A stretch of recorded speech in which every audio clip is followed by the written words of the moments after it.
Hello, welcome to my channel, Another Bibliophile Reads. My name is Greg, and today I am going to make a video that might be a wee bit contentious. A lot of people are probably going to disagree with some of my statements or beliefs.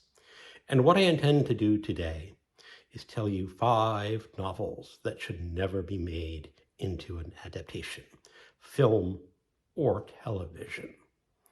And I will come out and say it right out front. I'm not really a fan of any kind of adaptation anyway. I am of a belief that books should be books, and that movies should be movies, and TV shows should be TV shows, and there really should be no intermingling between the two.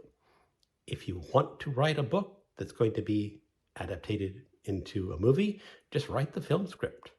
And if you like a novel, just read it. You don't have to make it into a movie.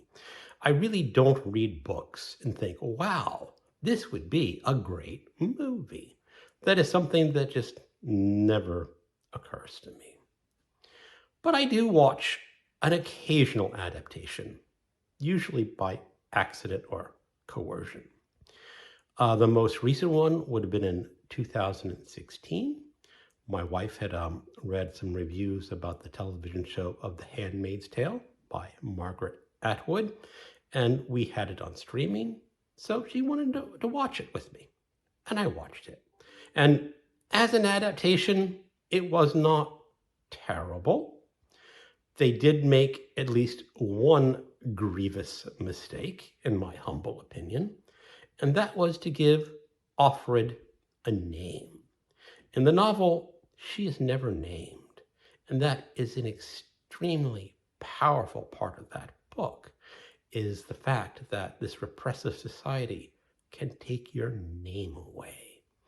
And why in the TV series, they secretly whispered their names to each other and cut back on that power, in my humble opinion. And I thought they should have just ended it there. But TV being TV, they decided to make it into a second series or a second season. And we started watching that, and that second season was just so bloody awful. They turned it into a Perils of Pauline, if you've seen it. Because film audiences don't like a quiet character that sits back and observes. They want an action character. And it just did not fit with the original story. So, not a favorite of mine. But leave that be as it is. For the 5 books that I think that should never be adapted, I'm going to start with the most recent and go down to the oldest. And this is one hell of a brick of a book. This is Jerusalem by Alan Moore. It was originally published in 2016. This is a heavy book. Get this on Kindle or ebook, or they even have a 3-volume paperback. This is just a physically difficult book to read.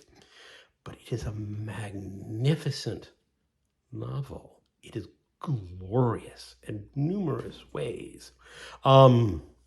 It is a story that develops over centuries. It is set in a town called the Boroughs, which is part of Northampton, some part of England. And I cannot pinpoint it on a map, but I gather that is Alan Moore's hometown and where he lives. And it is a story, one of the stories is of Michael Warren, who has a near-death experience when he's like 3 years old. He's choking to death, and he dies for a short period of time. But the doctors can revive him. And then he becomes an adult, and as an adult, he has another accident with a near-death experience. And in this one, he remembers what happened to him when he died previously. He went into sort of an alternative, well, not say let's just say, an afterlife, which had unusual geographies and characteristics to it. And the little boy met Asmodeus, the devil, and got to fly over his hometown, which really wasn't his hometown anymore. And in this novel, you will encounter not just an afterlife and the dead gang, which is a gang of dead kids. It's fascinating. But you'll also meet many different styles of writing. You will encounter Samuel Beckett and James Joyce. You will encounter an epic poem. You will encounter a play. You will encounter an invented language. And this invented language is related to James Joyce.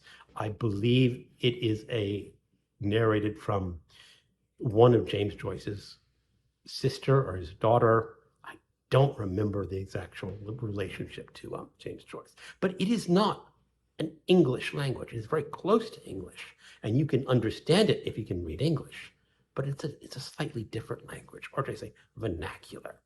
And you mix this up all together, and you get something that would just be a turd on the screen. And the fascinating things that this book does is just works in words, but would not work in pictures. You've got one chapter narrated, or should I say, from the point of view of one character. And then that character runs into another character. 100 pages later, you will see the other character's narrative of the encounter with the first character. Totally fascinating. I just cannot recommend this book highly enough. And I don't think they could do this book any sort of justice in film without massive CGI. And if you have a massive CGI budget, I'm going to go out on a limb and say the movie's going to stink, unless you're a teenager. That's just my opinion.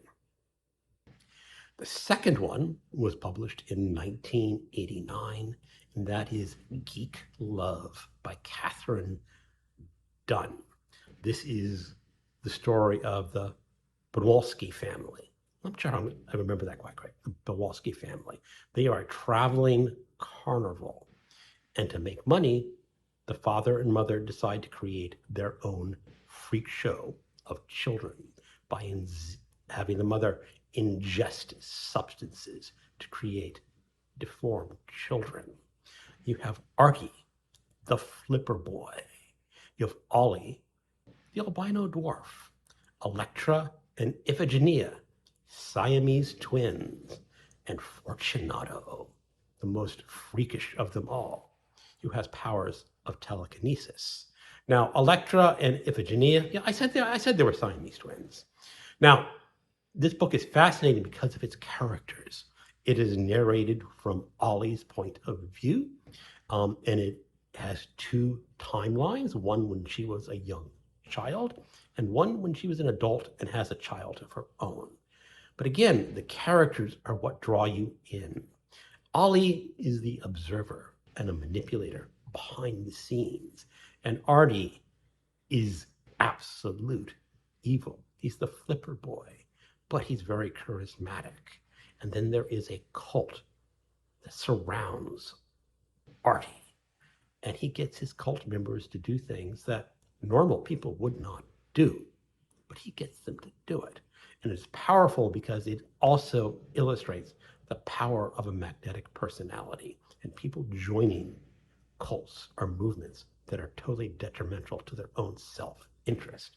And again, I don't think you could do this as a movie because you've got so many freaks. You'd have to put a lot of CGI into this. And as I said before, if you got a lot of CGI, the movie's gonna stink.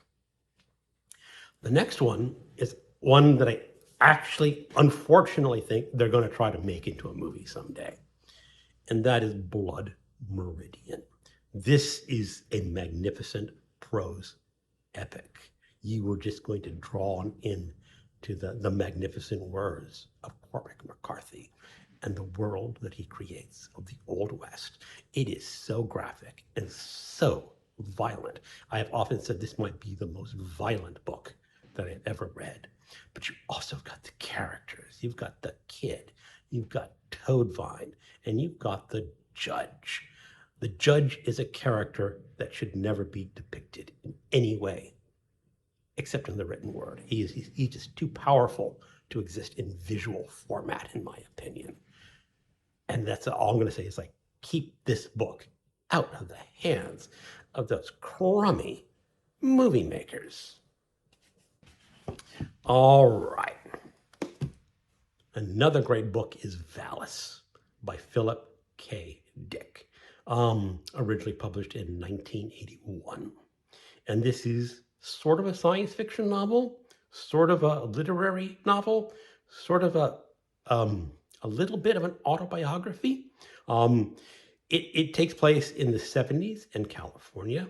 The narrator of this book is Philip K. Dick, a science fiction author. Whether he is the science fiction author that is actually writing this book is pretty close, but it's not. He has a friend called Horse Lover Fat, who has some issues with ex-wives and drugs, something that Philip K. Dick was very familiar with. But then they talk about a movie that is being made. And the movie is called Valles. It's a vast, active, living intelligence system. And the movie in the book is Dick's sort of Gnostic version of God, to explain his religious experiences over the years, which are just freakish. And then there's this relationship between Horse Lover Fat and the character of Philip K. Dick. And you have to read the book to discover this. I suppose they could try to do this in film, but it is just a discovery that the reader will catch on closely, that they think it might be happening. But how do you do that in film? I just don't think that it's something filmmakers should try. This is a book, just because of the way that Dick is describing this world and the feelings that he feels and these bizarre religious experiences that he is describing, really just need to be read and not watched. And the last one was published in 1980, and that is A Confederacy of Dunces by John Kennedy Toole, one of my favorite all-time novels. And you cannot do this book justice unless you read it. It is the story of Ignatius J. Riley, grossly obese, grossly inflated self of self-worth. And it is the story of how he has to get a job in the real world after graduating in medieval studies and trying to write his famous treatise on Boethius, the medieval philosopher. And then you got this Ignatius Riley doing the most outrageous things you would ever imagine. Such a pompous ass, so incredibly dislikable that you have to like him. And I know that's a contradiction, but it's absolutely true. You have his girlfriend, seen really only in correspondence until the very end, Myrna Minkoff, the cunning minx. You have poor patrolman Mancuso, who is sentenced to patrol men's public bathrooms to look for deviance, sexual deviance in the men's room. Yeah. And then again, you have Lana Lee, the owner of the Night of Joy strip club, who is, should I say what she really is behind the scenes? No. If you have not read the book, you have to discover this.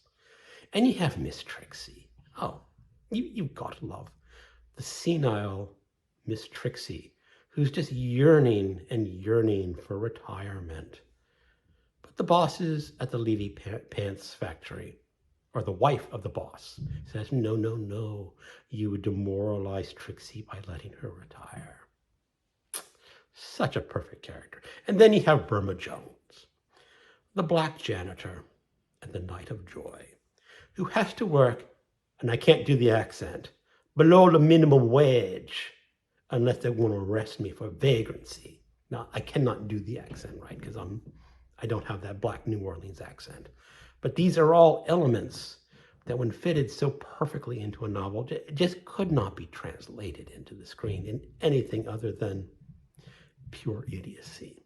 Because it is a comic novel that's a little out of date with our world, but one that I can totally relate to. And again, one of my favorite novels. And I would be so upset if the butchers of Hollywood tried to cast Ignatius O'Reilly. You can't do that. There's no one on earth who could fit the shoes of the printed page of Ignatius Riley. So those are my 5 books that should never be turned into an adaptation. Disagree with me if you will. But thank you for watching and keep on reading.